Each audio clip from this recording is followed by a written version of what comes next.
Hello everyone, and let's talk about how to keep your employees from becoming obsolete with generative AI adoption. And a lot of your employees are anxious about this. We have a lot of research showing that there's a great deal of anxiety around job displacement. A recent survey showed that something like 64% of employees are personally worried for their jobs with generative AI.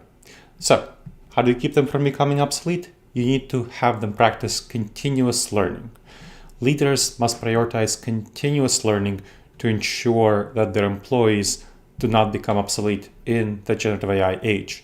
To empower your employees to embrace innovation and adaptability, because without these new skills of learning how to use generative AI and being adaptable and innovative, they will become obsolete, and that will not be a good future for them.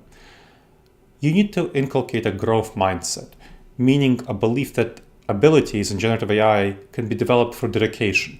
So offer targeted training, workshops, and certifications to support this growth mindset. Sponsor conference attendees for exposure to new ideas, and recognize and reward learning to sustain motivation. Make learning a seamless part of their daily work. Learning shouldn't be a separate and isolated activity. You integrate resources on learning directly into their work activities. Use the intranet, project management software, to provide continuous learning resources. Schedule regular learning sprints and innovation hours. This allocates set times for upskilling without pressure. I'll give an example of a manufacturing firm I worked with that had about 250-ish staff, and we established growth mindset workshops, which led to 35% more confidence in employee service. And the 6-month pilot with these approaches that I described before, with this learning culture, continuous learning culture, resulted in unplanned downtime decreased by over 15%, so over 75,000 saved, with AI alert accuracy for maintenance rising from 60% to 92%, and innovation hours cut raw material waste by over 5%, so over $25,000 was saved over that period of 6 months. And that's how you want to approach continuous learning, to encourage practical application and experimentation as you do so.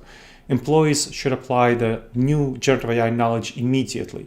Task teams to use new skills on real-world projects, and that immediate application reinforces understanding and motivation.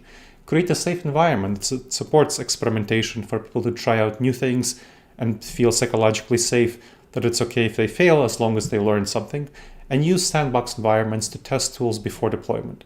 So that's how you create a learning culture around generative AI, a continuous learning culture, which is going to be highly conducive to generative AI adoption at your organization. I hope you enjoyed this episode of the Wise Decision Maker Show. Please make sure to subscribe wherever you checked out the show and leave a review. It helps other people discover the show and helps us improve the show. And if you have any questions, email me at Gleb, Gleb, at disasteravoidanceexperts.com.